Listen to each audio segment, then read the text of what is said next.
Hello everyone, welcome back to another video, and in this video we're going to be checking out Moon as he covers how Instagram has changed women forever. I've never heard of this person or seen their content, but I have my own perspectives on how Instagram has impacted and affected women. But let's go ahead and check out their perspective and give our thoughts. Without further ado, let's get into it.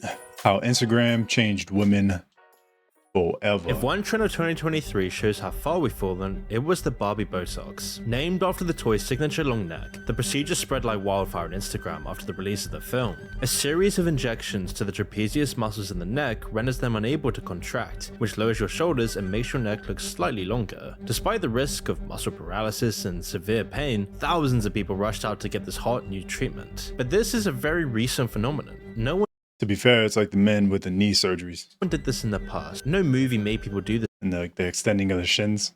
this kind of thing. And that's when you realize that the Barbie Botox is just the tip of a massive iceberg, a trend that's hiding behind the surface. You see, the plastic surgery industry has been booming for years off the back of Instagram and TikTok. Invasive procedures go in and out of fashion every month, as a young impressionable audience goes from one insecurity to another, fed to them by Instagram's algorithm. Meanwhile, celebrities and influencers work hand in hand with the industry, making promotional posts and boasting about their procedures and the results. As new procedures dip in and out of fashion, influencers target people's mental weaknesses and make a fortune drumming up clients for the industry. And now that plastic surgery is growing fastest among young adults looking to replicate the inhuman perfection they see on the app, it's time we really expose how Instagram is quite literally changing the face of the world. At the time of its founding, it would have been nearly impossible to predict the rise of Instagram into one of the biggest social media apps in the world. But looking back, it's easy to see that all the right ingredients were there for massive success. It all goes down to the founder. I wouldn't say it's changing anything. I would say it's embodying something. It's pulling a bad component out of people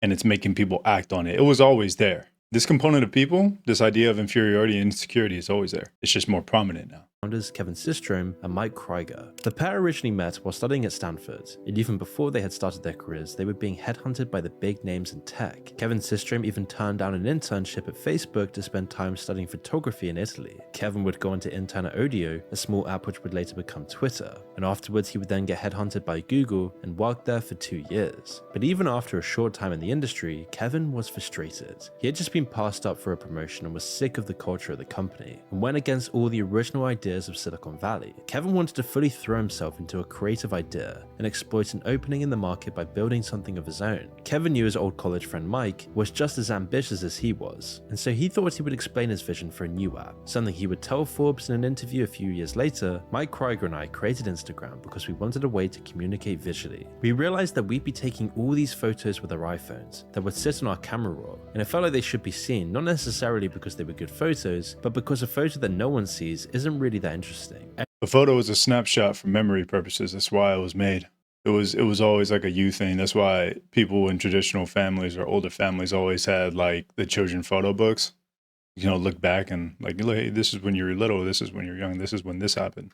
Every photo you take communicates something about a moment. When you take pictures for the sake of others, and I'm not talking about photography. I feel like that's like really a hey, look at me kind of concept. In time, a brief slice of time of where you were, who you were with, and what you were doing. And funnily enough, their idea would prove to be one of the most lucrative ideas of the 21st century. Kevin and Mike immediately got to work on Instagram, pouring everything they had into this new app. And in just 2 weeks, they had already secured $500,000 of funding from investors. It's a strong start. And were starting to get it ready to launch to the public. But it still wasn't easy. It took the pair a year of work to get everything ready, but they still weren't prepared for what would happen next. Now, there was plenty of interest in the app, and they could tell this from the demos. And so as soon as they launched the app, within just the first week, Instagram had gained over 100,000 users in 2010. This was the highest amount of users gained for any single social media app in history. The service for the app and the infrastructure wasn't enough to keep up with the massive influx of users. The new company that barely had anyone working for it had already far exceeded expectations, and so they would have to invest tons back in just to keep the app functional, with back-end tweets and more processing power. And so the first year was just a mad rush to keep up with the user base, with Kevin and Mike sacrificing everything everything in their lives to keep it afloat. But just when they thought they had gotten on top of the growth, there would be more crashes and more problems to deal with. But as time went on and they streamlined the process, their hard work was richly rewarded.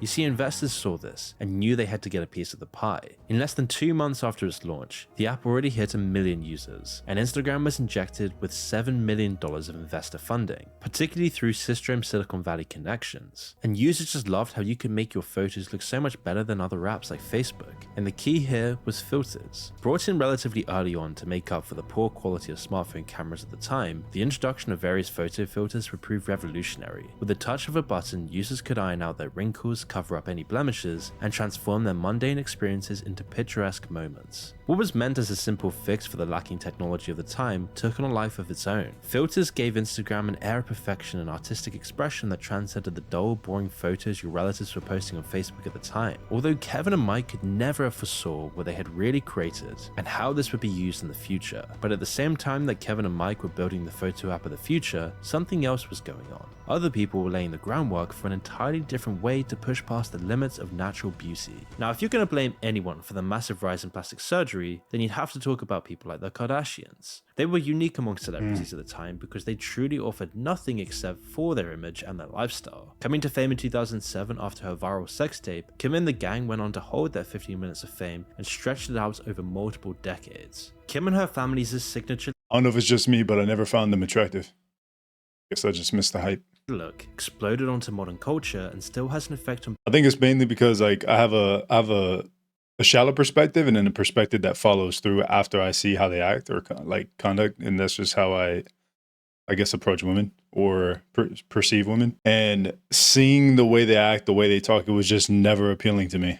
It kind of reminded me of like it kind of reminds me of like aesthetically nice looking balloon. And it may look good and people might walk or people may look at it as it goes by like a nice bright red balloon, but full of air, nothing. There's nothing to it. It's just, yeah, like a blank piece of nice paper, you know?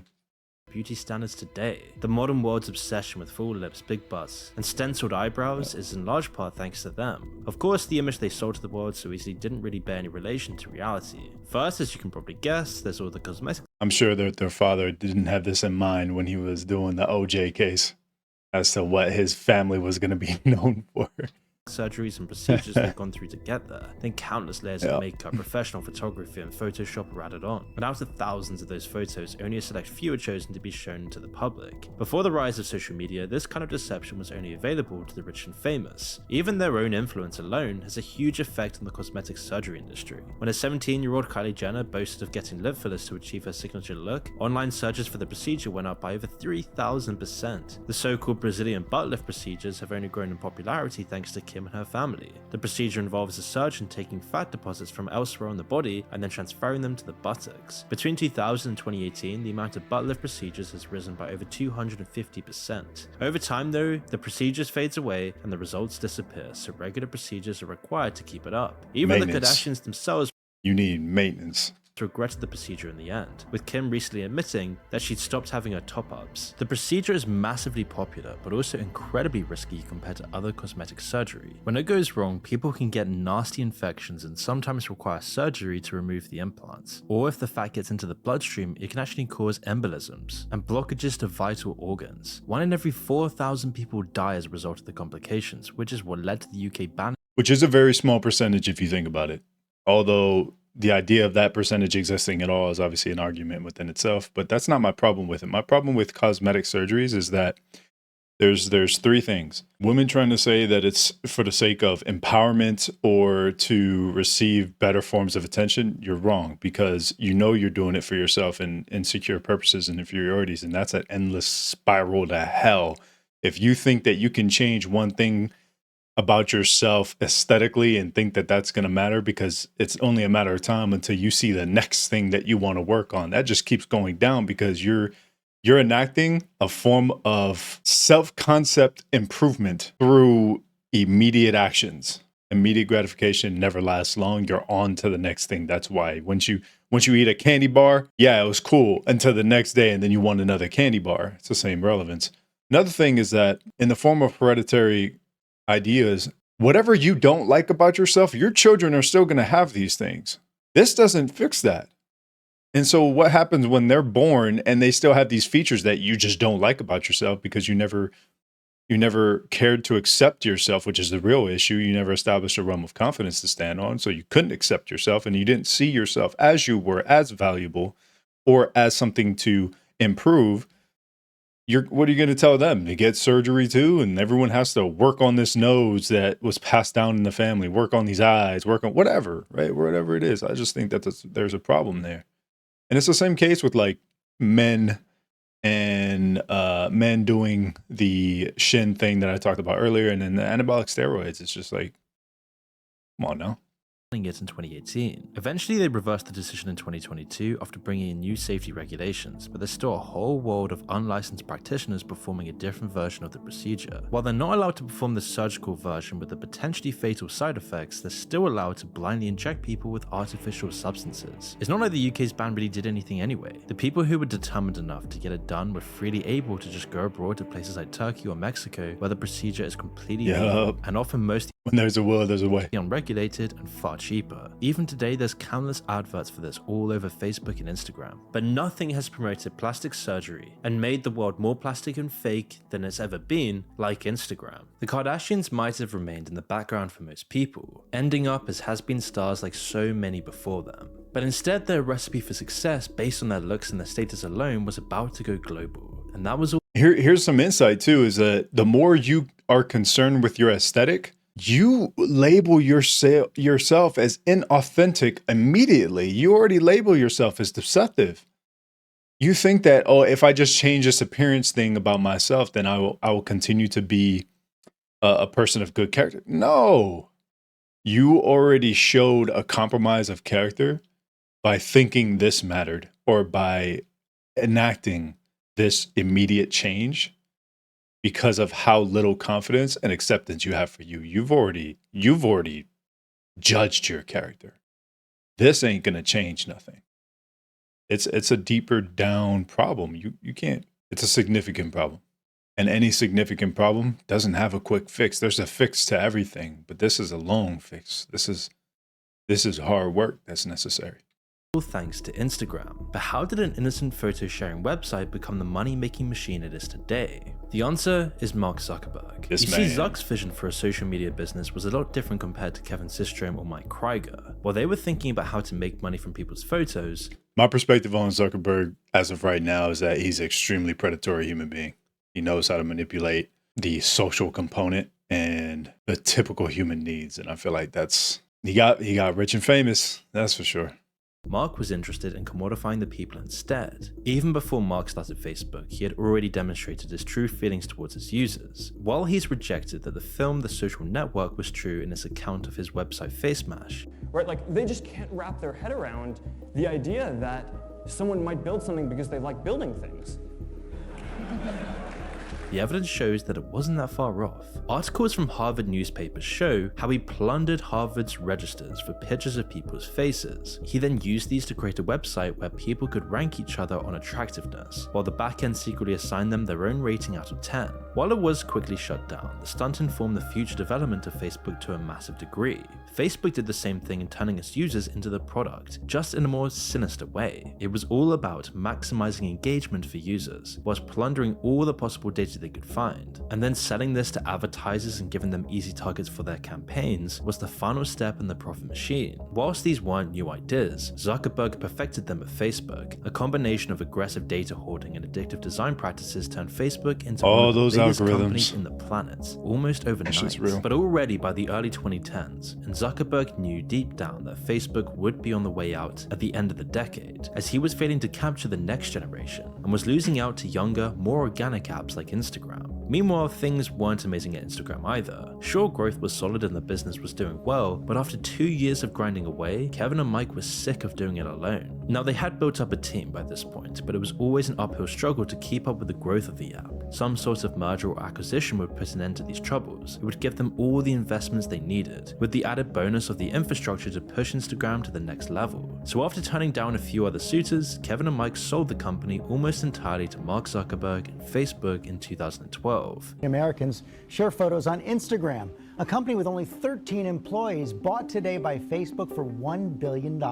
At first, it seemed like they made the right choice. Kevin and Mike were still semi-independent, and they were free to grow the app however they wanted. And through the intelligent use of their new resources, Instagram had exploded in popularity. Within a year, they hit 50 million users, then 100 million a few months afterwards. But this all came at a cost, because it wasn't long before Mark came in to slowly force the founders out along with their original principles, allowing Facebook to make changes to the app and its business model forever. In 2014, Facebook pushed for changes to the data hoarding practices, making the app use Facebook's invasive tactics. A year later, they gave advertisers far more power on the app, letting them run 30-second adverts and buying products directly through the app, compromising your personal information and data security with the new hands of Mark Zuckerberg, a man notorious for exploiting all of your information and using it against you. That's why while you're exploring services like Instagram, every sign-up or interaction might expose you to potential spam, scams, or identity theft. But imagine navigating these apps like Instagram with complete control of your personal information. There's a bit of a never shift here. having to compromise your privacy for the sake of convenience. Sponsor? Well, this is where our video sponsor Cloak steps in. Right. You see, Cloak uses advanced technologies like client-side encryption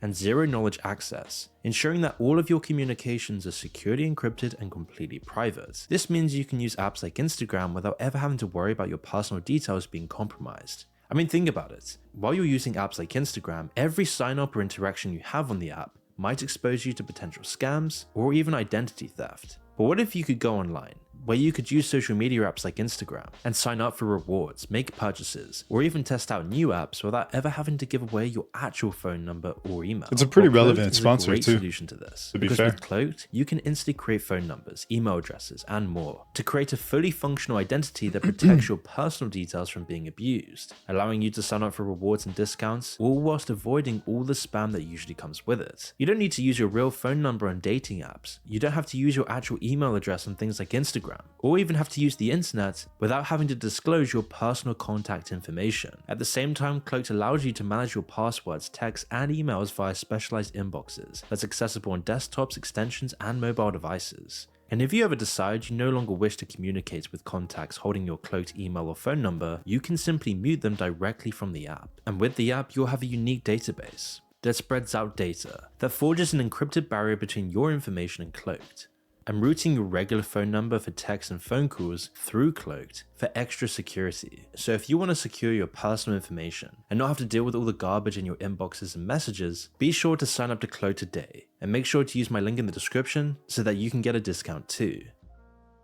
The most insidious changes that happened when Zuckerberg took over Instagram were far more subtle. In 2014, Instagram added a whole suite of different editing tools. The app went from a place to post filtered pictures of your real life into a showroom for the best looking photos of yourself that you could possibly create. By 2016, they made it so algorithms would decide what photos the app would show you. Instead of giving you a timeline of the photos that your friends had posted, Instagram would only show what it thought you would engage with the most, laying the groundwork for the addictive design that Facebook had already mastered. When Facebook began pushing for location tracking, it was the final straw for Kevin and Mike. They hated the direction the app was taking. They saw that Zuckerberg was using their app as a machine that turned people's addictions into a weapon against humanity. They thought that Zuck's push for maximum engagement would lead to some of the Something that manipulates something of self in order for you to do more of it can be considered an assault on your psyche or your person. And that's kind of where the idea of a weapon came into play, because it is. You're being predator on regards to people's impulses, because you know for a fact that people nowadays have less control of their impulses. And so this makes it very easy to implement these tactics. worst problems that we see today in society. And that's why Mark Zuckerberg found the market need of immediate gratification, low confidence, low acceptance, low value. And I'm sure there's someone that just brought it to him as numbers on a spreadsheet, but he's smart for doing so. Doesn't make him good. Environment on Instagram was now a constant competition to get the most followers and the most likes on your photos, always having to look the best you possibly could for the algorithm, with the aid of Instagram's inbuilt Photoshop. Unlike the founders, Zuckerberg didn't care at all that the problems on the app would soon spill over into society. As long as it kept making him billions, it didn't matter. Eventually in late 2018, Kevin and Mike gave up fighting against the tide and just decided to leave the company entirely, leaving Mark Zuckerberg free to fully realize his plans for Instagram, and this has had an awful effect effect on society ever since. You see, plastic surgery was still a niche industry up until this point. It was only reserved for medical purposes, Hollywood actors and trophy wives. It wasn't nearly as common as it was today, but all of this changed with the arrival of Instagram in the early 2010s. Almost overnight, we saw a rapid transformation in how people presented themselves online, and the images of people we see. Now, we've already discussed what the Kardashians and other celebrities would do to get the perfect picture. After the surgeries, camera angles, and airbrushing, the final image is barely recognizable as the person it depicts. I think that's probably the most damaging thing, was because people started seeing their pictures as a representation of their real concept, and it became delusion because the thing in the picture became more real than the thing that they wanted to accept. And I think that's what went away from looking in the mirror, went away from not using filters. And obviously this isn't everybody, but I think that that was probably one of the more cynically rewarding things.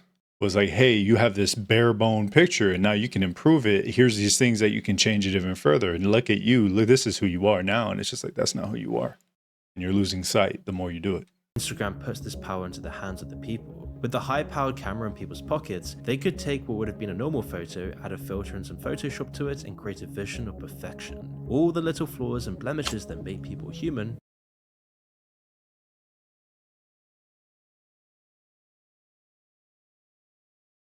got ironed out. Now nearly anyone could achieve the level of unrealistic perfection that graced magazine covers for years. On its own, this would have been troubling. For decades, people worried about the negative effect on people's self-esteem and self-image that beauty magazines and Hollywood had. But Instagram took this to the next level, 100 timesing this problem by turning it into a global competition with millions of fans and billions of dollars on the line for the winners. So of course, it wasn't long before people realized that to win this game, you had to go as far as possible. For the Instagram algorithm to bless you, you had to do whatever it took. The more focused on your image you were, the more money and popularity you could get as an influencer, constantly being dangled over you, your feed showing you all these people sucked into the same Instagram algorithm, tapping into all your primal needs, playing into men's sexual urges, and for everybody's desire for fame and I think that women's concern with their image kind of bled into men's concern with their image too a little bit, because you see, like, it's not just women doing the surgeries. Obviously, it's men, and men are entertaining these concepts too. Men can get away with not being as attractive as or as concerned about their attractiveness as women, because men have the realm of character that is a little more significant, because women, although the law of attraction still exists, how you treat them and how you conduct yourself is more prominent and more impactful than the aesthetic by itself. Like, the aesthetic can, sure, it'll be initial, but if you have nothing, just like the balloon concept, then you're not a man that's ever worked on yourself or even really have any value. It's going to lose its charm real quick. You're going to get desensitized to the aesthetic, because aesthetic doesn't last forever. It's just the initial. I feel like aesthetic is just the initial contact.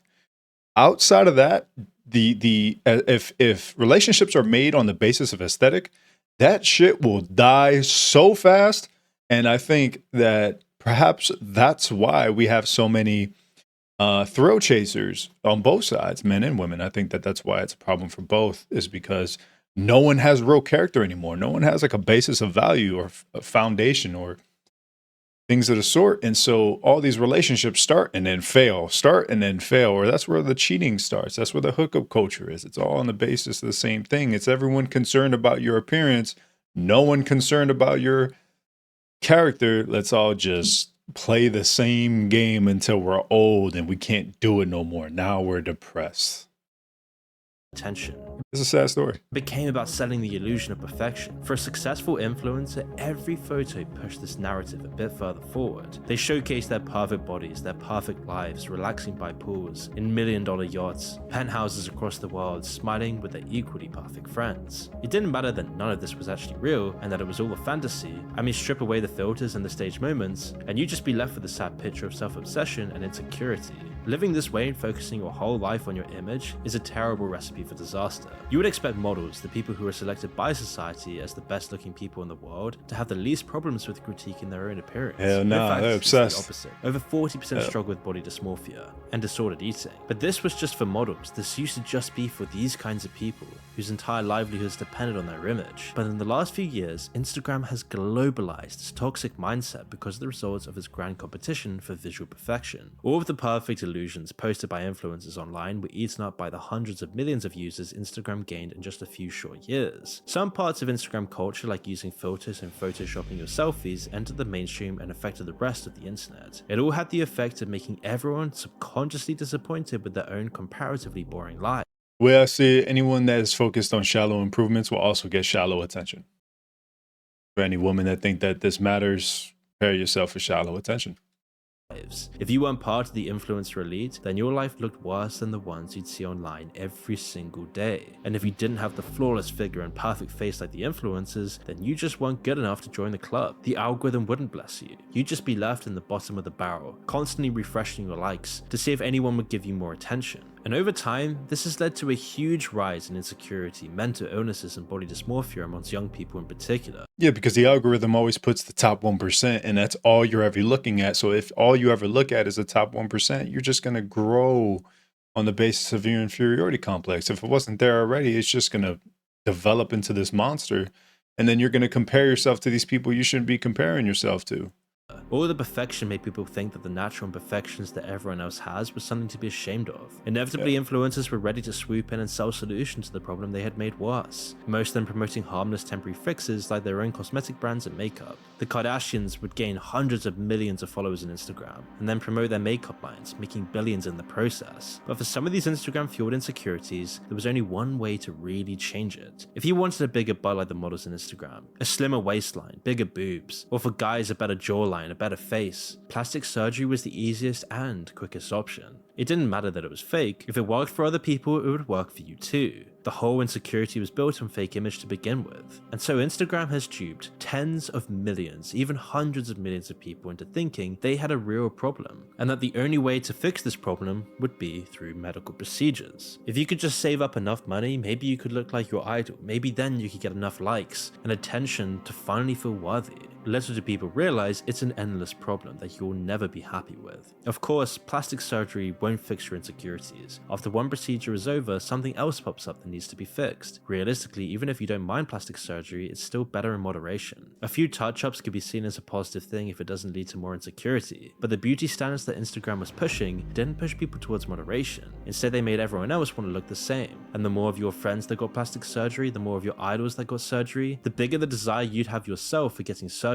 People call it the Instagram face, characterized by perfect skin, luscious and full lips, sharp cheekbones, and long eyelashes. It's become what millions of young women around the world dream of having. Of course, it's only possible with surgery, Botox, and Photoshop, and the world will move on to a different beauty standard before long. But this hasn't stopped people from trying to achieve this illusion. It's especially noticeable in celebrities, and promoted everywhere on Instagram's algorithm. Whether or not plastic surgery is involved, tons of models, singers, and movie stars have slowly changed their image to match the Instagram templates. Ariana Grande is a good example. You can see the progression towards the Instagram singularity over time with this picture. Notice how her eyes have gone stretched out, her nose has changed, and her lips have gotten fuller. She's also lost an unhealthy amount of weight, which is a huge problem when it isn't healthy. Obviously, people can look whatever way they want to look, but there's something really sad about all of these young people getting duped into thinking their natural beauty isn't good enough. The modern standards that Instagram and its whole culture have imposed on people drives them to do this to themselves. Of course, that's not the only soul-destroying app that pushes people towards cosmetic surgery. Improving your performance on dating apps are also some of the top reasons people go under the knife. The most popular dating apps focus the courtship process almost purely on what people look like. People look at your picture for a second or two, then make a split-second decision on whether you meet their standards. You can easily see why plastic surgery would give you an advantage for this. Filters and editing helps, but it's too obvious if it's done poorly. An artificial face underneath all of But the issue behind that is that men check out early, and I've said this before. And so if you are so concerned about your aesthetic, then that's all, like I said, shallow improvements fuel shallow attention. And so, sure, you'll get liked more, but no one's going to want to take you seriously. And that's where you're going to stay. And let's keep going. That makes the final picture much more effective. Lots of the procedures that give you an Instagram face also work especially well with filters and airbrushing. So much so that some people design their own faces to look especially good in their online photos, whilst losing something when you actually look at them. While you may think the Instagram face looks good on Instagram itself, next to a group of normal people in real life, it just looks kind of strange and alien. One thing about all the ways Instagram has led to the rise in plastic surgery is that it doesn't discriminate by age. In fact, young people and even teenagers are much more susceptible to the coordinated attack on your self-image that Instagram delivers. While the Instagram face doesn't really bear any relation to people's natural faces, it is similar to someone who's in their early to late 20s. All the teenagers browsing Instagram and wishing they looked that good attempted to get procedures that made them look older rather than younger. This is the reason why plastic surgery and cosmetic procedures are growing fastest amongst people under 30. It's these same people that when they grow up, they just regret everything they did when they were younger. And it's just like, yeah, no shit. And even faster in teenagers. Some of these procedures are what's called preventative plastic surgery. People are getting Botox and other things done in order to prevent future wrinkles, not just fatten the ones already there. I mean, it's truly insane that people are trying to fix a false problem that hasn't even happened yet because of one. It's crazy how many people actually speak on this. They say like, I wish I didn't make these decisions. I wish I never done XYZ, but that's not as entertaining as the voice that's saying you should. Because the people that are trying to speak on their mistakes and all their regrets, they're not as popular as the people saying, this is my face. And it's like, that's your damn face. But this is what beauty is. Like it's not as popular, it's not as trendy. Therefore, the message isn't as powerful. But if those same people that are saying that turned around and spoke on their regrets and their mistakes, maybe that would make a difference. One app. Another far more disturbing procedure is buccal fat removal. It's been all the rage on Instagram for quite a while now because it matches the current beauty standards online. Even if you don't know what it really is, you'll recognize the effects. In the procedure, a surgeon makes cuts inside the mouth and removes what's called the buccal fat pad, which rests under the cheekbones. The result is far more prominent cheekbones and that sunken, hollow look that's all the rage right now. It makes you look far older and your face look thinner, but it's not without giant risks. The procedure itself can be painful and That's dangerous, but as people get older, their faces naturally get thinner and the natural layer of fat on your That's very interesting because angular facial features is more prominent in men than it is in women. And even if you look at older cultures like Japanese cultures in historical paintings, they've had the women, geisha or what have you, have really round cheeks. The artist will always depict round cheeks in regards to like how their makeup is worn and stuff like that, because that was an implication of their beauty or their femininity. And now it's like we're drifting away from roundness because angular features are more universally attractive, even though it's more prominent in men. Like if you put an angular face and a round face in front of a child, the child is more likely to look at the angular face because it's deemed more naturally attractive, even though that was mainly just a male feature, from my understanding. I could be wrong, but I'm not wrong about Japanese art. face gets less prominent. It's an irreversible procedure. All of the people getting it might regret it in 10 years down the line, unless they were going for that skeletal look in the first place. If we want to look at where we might be in the future with the rise of cosmetic surgery, we only need to turn to South Korea. The country is in the future of plastic surgery. A third of Korean women aged 19 to 29 have undergone the knife, and the numbers just keep on rising, especially amongst young people. 60% of South Korean high school students want to get surgery in the future. There's even stories of young people winning plastic surgery vouchers from their schools to help with their future careers. So what's going on here? And is this a warning for the future of the West? How do you fight this monster? That's insane. Well, one theory is that it's all part of a push towards stricter conformity and a move away from individualism. In a culture where your social standing and your reputation are highly valued, losing face can mean everything. Breaking cultural norms and deviating from what's expected of you can damage both you and your family's reputation. With so much value put on that by everyone else, people who break away get ostracized and excluded from society. One of the many problems that this can cause has come about with modern society's focus on looks and aesthetics, both in the West and in South Korea. While we might have Instagram face, it's a relatively new development compared to South Korea's rigid beauty standards. The same facial features are valued above all others and plastered on every billboard, commercial, TV show, and music video. Conforming to this standard has become the same as any other social rule or cultural pressure. It becomes almost rude to assault other people's eyes with your appearance if it doesn't match the cultural mold. Your face and how you look get wrapped up into the idea of success and happiness pushed by the rest of the culture. No wonder plastic surgery is so popular. It's become the difference between getting that promotion you've been working towards and missing out. The same thing that's happened in South Korea has also Yeah, but the thing is that although the law of attraction may get your foot in the door, if you have nothing else, you'll never be able to step in the building. You'll just be in the doorway. Metaphorically, I guess, if people appreciate the analogy or not, it's just a matter of you're not going to be able to push further because you may be physically or aesthetically pleasing on the eyes, whatever.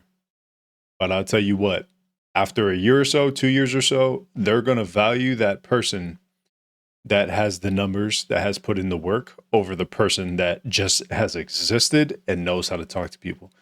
That is actually a side-by-side comparison that is often dealt with in corporate America or any businesses where that does happen. Does happen. The good-looking person gets the slide, you know, and then the person that's not as attractive, well, now you have to bust your ass because that is where your value is. It's in your character because you don't have the aesthetic. No, you have the internal, and they're both valuable in their own way. It's just that the world will first perceive the attractive person as good, even though that's more than often not the case, actually. come to China as well. The industry is booming there now. The amount of people getting surgery increased by 600% between 2009 and 2018. This huge demand has led to a sharp spike in unlicensed and dangerous plastic surgery that's led to some truly Market need. horrifying results. And what you're seeing here right now is the work of a mysterious figure known online as Dr. Kim. He came to prominence on TikTok after these videos showing his patients' uncanny transformations went viral. They're clear examples of what can go horribly wrong with plastic surgery. The facelifts are so tight it looks completely unnatural, and people are paying a fortune for this. Their natural beauty has vanished under an artificial glaze, and you're left wondering whether they can even smile or frown anymore. Now, it makes sense through the lens of cultural conformity. The pressures to look young and attractive is so high that people are led to these extremes and are willing to do anything to achieve that sense of perfection, even going to unlicensed butchers like Dr. Kim. And Tuv's series investigating these images has led to some really dark stories, as it appears that Dr. Kim is not one person but a pseudonym used by a shady unlicensed plastic surgery company called Shanghai Huzhong Medical Beauty Clinic. And from the evidence he gathered, they've been accused of using expired drugs, have been sued by multiple people and companies, and they've even trafficked counterfeited drugs to use in their practice. Whilst these pictures definitely aren't indicative of China's entire beauty industry, they do show where criminals can turn a profit from exploiting it. All the normal, even handsome people you see in the before pictures were unhappy with how they looked because their culture made them insecure. It opened the door to criminals looking to make an easy buck, with no regard for what their victims will have to live with for the rest of their lives. And it seems like the West is moving further towards this point of cultural conformity with the help of Instagram, the biggest promoter of these artificial beauty standards. Sure, there's more virtue signaling than ever. Everyday corporate media outlets tell people that differences are good and that we should love our own features and characteristics, whatever they might be. But at the same time, it does seem like we're going in the opposite direction. The pressures to have a perfect body and face is so high. Nearly everyone on TV and in films looks pretty much the same, all completely plastic, fake, and hollow. It doesn't matter what the context is in Hollywood now. If your shirt comes off in a movie, you need a six-pack and you need to be on steroids, and then also lie about it. The dating world is by far the best indicator for how selective people's beauty standards have become. With modern dating apps and our image-focused culture, your face needs to pass the swipe test before you can even play the game. More and more men and women get pushed out of the system, rejected because they no longer conform well enough to the modern Instagram face beauty standard and its male counterpart. And so much exposure to inhuman perfection on Instagram has warped people's standards and made a whole generation of lonely outcasts. There's even people talking about an incel revolution nowadays. To be fair, it's a lot of the time it's because although they may experience failures in these areas, they often just quit entirely, and that's what worsens the condition. It's not because they were physically cropped out. No, they were their belongingness was thwarted and they did nothing with that. They just said, oh, hands in the air, this is how it's supposed to be, then I guess whatever. And then the hate begins. Just because you're denied your value once, that doesn't mean you stop there. You work on yourself and you don't allow the world to dictate your value, and then you increase who you are so that the world can learn of your value. The world will give you transactional perspective. As long as you keep working on you, I guarantee you that trade will change over time. But you can't allow things to be an excuse. All you can do is react to it. And if we want to say that what the world does is end all be all, no. 10% of what someone is what happened to them. 90% is how they've conducted themselves and how they've navigated what the world has done to them. As more and more people get pushed to the sidelines without any romantic interests, while at the same time, another huge section of people are becoming literally plastic. That's why you should never expose yourself to the toxic sludge that Instagram promotes, as every time you go on the app, you're subtly, subconsciously becoming more and more insecure. Disconnecting from Instagram's twisted beauty standards means that you can actually truly appreciate people that the rest of the world might not even see. So that was the video by Moon, and being that it's the first time that we look at it on the channel, obviously covered a lot of information, used a lot of articles, a lot of evidence, and gave some pretty good examples. This is the one thing that I've noticed. People that value aesthetic know, whether they want to admit it or not, they either don't care about it, whatever. They know that changing their appearance is much easier than tackling the monster that they are. The reason why they hold on to their appearance is because this is the only thing in their life that has ever worked, is how they look, or that's what their perspective is. It's not because they've acknowledged or have properly rewarded what their character has achieved, but they're going to look at these appearances because that's what something like Instagram fosters, is snapshot, right? And they're going to keep working on it. The reason why they're going to keep working on it and they're going to hold on to this as long as possible is because they're scared. They're scared of that going away, and they're scared of what they are without it. When you are constantly living in fear, you will never achieve the potential of self, and you will always give value to the things that don't matter, the temporary things, and beauty is temporary, aesthetically, at least. So you can't just hold on to this with some kind of tyrannical grip because you're scared of death. Death is coming for everybody. Old age is coming for everybody. And if your value is purely based on your beauty, guess what? The time is ticking. And once that beauty goes away, you are useless. You have no value, and no one's going to want you because you have established what you are on the basis of how you look. And that only lasts so long. Right? And I'm talking like facial features and things of that sort. That only goes so far. You need to work on you, and you need to find a sense of purpose as to why it matters. You need to establish what your value is with or without these changes. And you need to be able to isolate yourself from these things in order to learn that. So that way you know how you fit in certain scenarios without feeling the desperate need to conform. Because at the end of the day, Instagram is all about conformity. Here's this top 1%. This is how they look. You should look like it too. And if you don't, you get no attention. No attention translates to, oh, you're probably ugly. And it's just like, that's just a cynical thing to me, and a cynical perspective. You need to work on the thing that does last forever. And production of the soul and of character, that lasts forever. And that's something that is appealing forever in every scenario. Because like I said, aesthetic may get your foot in the door, but you ain't never going to enter that building. And that's the same with relationships. You may be able to start whatever relationship you want, but that relationship will eventually end or eventually mean nothing, because nothing is being done. A person that's only concerned about their appearance is going to exist in that relationship like a fly on the wall. Useless. You often see it with women that can't carry conversations. Some men can't carry conversations either, but more often than not, it's the women that are overly concerned with their appearance that can't carry conversations. They don't know what to talk about there, because that's not something they're working on. They just, by existing, that's good enough. And it's just like, yeah, that's fine. But then the attention you receive is also going to be just as short-lived.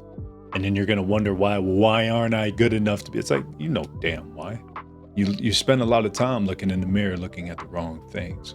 You need to look past what you're so concerned with. And I get that that may be scary. You may not know how. A how is subjective. You just got to start doing things differently. And I think that that goes a long way if you live a shallow existence, because that's a very bitter road. And I don't want people to be on that road. I think there's a lot more to live for. And I think that one of the great understandings that we have as people, and one of the responsibilities that we're left with, is to enact the best version of us that we can be. And although that may be difficult, I guarantee that it's worth it. And anyone that has achieved will say the same. And that'd be a great thing. And that lasts forever. But that's all I got to say about that. Thank you for everyone who watched the video. If you liked the video, like it. And if you like the content so far, consider subscribing. Hit that notification bell for content in the future. If you dislike the video, then dislike. Hopefully you never see me again. But also leave a comment in the comment section down below for your thoughts and perspectives on how Instagram has affected women in your eyes and affected society in your eyes. I know that there's going to be a lot of similar thoughts, but this is a controversial topic, believe it or not. A lot of people don't view it that way. They don't see it as the monster that it is and don't think that control is much of a problem in anyone's life. Obviously, I have my own perspective on the matter, but I find this to be another interesting topic to talk about. So with that being said, thanks again. Now go ahead, see you next time.